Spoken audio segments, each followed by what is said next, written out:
तो गाइस आज हम बात करेंगे वेगाबॉन्ड के चैप्टर 10 और 11 के बारे में। तो चैप्टर की स्टार्टिंग होती है, हम देखते हैं कि ताकेजो उस बुढ़िया से कहता है कि हमारा बेटा अभी जिंदा है। बुढ़िया ये सुन के खुशी के मारे रोने लगती है कि शुक्र है मेरा बेटा अभी जिंदा है। फिर वो बोलती है अगर ऐसा है तो वो तुम्हारे साथ क्यों नहीं आया, मुझे जल्दी बताओ मेरा बेटा किधर है। ताकेजो कहता है अब माताहाची दूसरी औरत के साथ है और वो उसके साथ ही चला गया है। ये सुनकर उसकी माँ शॉक्ड हो जाती है। दूसरी तरफ हम देखते हैं कि उससे वो लेटर खोल के पढ़ती है जिसमें पहले ओको ने लिखा था कि मैं वो औरत हूँ जिसके साथ माताहाची है, मैं चाहती हूँ कि तुम माताहाची को भूल जाओ। और माताहाची ने लिख रखा था मुझे माफ करना उससे, अब तुम मुझे भूल जाओ और दूसरे लाइफ पार्टनर ढूंढ लो। ये सुनकर उससे रोने लगती है और पागलों की तरह चिल्लाने लगती है। उसके बाद वो बुढ़िया ताकेजो से माफी मांगती है और उसे घर में आने को बोलती है। वो बोलती है तुमने काफी दिनों से खाया नहीं होगा, जाओ तुम नहा लो फिर मैं तुम्हें कुछ खाने को देती हूँ। ताकेजो बोलता है इसकी कोई जरूरत नहीं है। बुढ़िया बोलती है मैं इतना तो कर ही सकती हूँ, आखिर तुम मेरे बेटे के दोस्त जो हो। ये सुनकर ताकेजो को विश्वास हो गया था। फिर ताकेजो जब नहा रहा होता है बुढ़िया से पूछती है अब तुम आगे क्या करने वाले हो। वो कहता है अब मैं पूरे देश में जाऊंगा और दूसरे फाइटर से लड़के अपने स्वॉर्ड स्किल बढ़ाऊंगा। तभी वो नोटिस करता है कि बाहर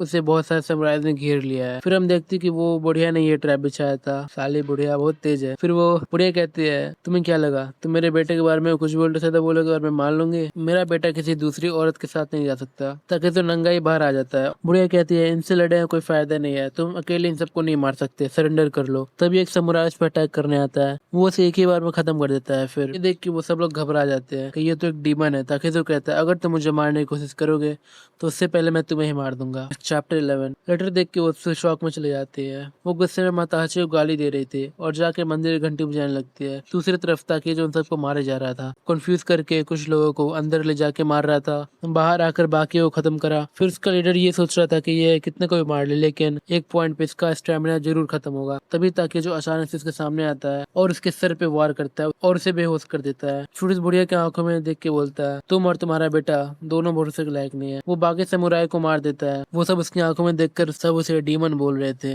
ताकेजो को रियलाइज हो गया था कि ये ज्यादा देर तक नहीं लड़ पाएगा, तो वो इन्हें धक्का देकर वहां से भाग जाता है। तभी रास्ते में एक लकड़ी होती है, उसकी वजह से वो गिर जाता है। तभी वो खड़ा होकर देखता है कि वहां एक इंसान खड़ा था। तो ये चैप्टर यहीं पे खत्म होता है। मिलते हैं नेक्स्ट वीडियो में, तब तक के लिए बाय बाय।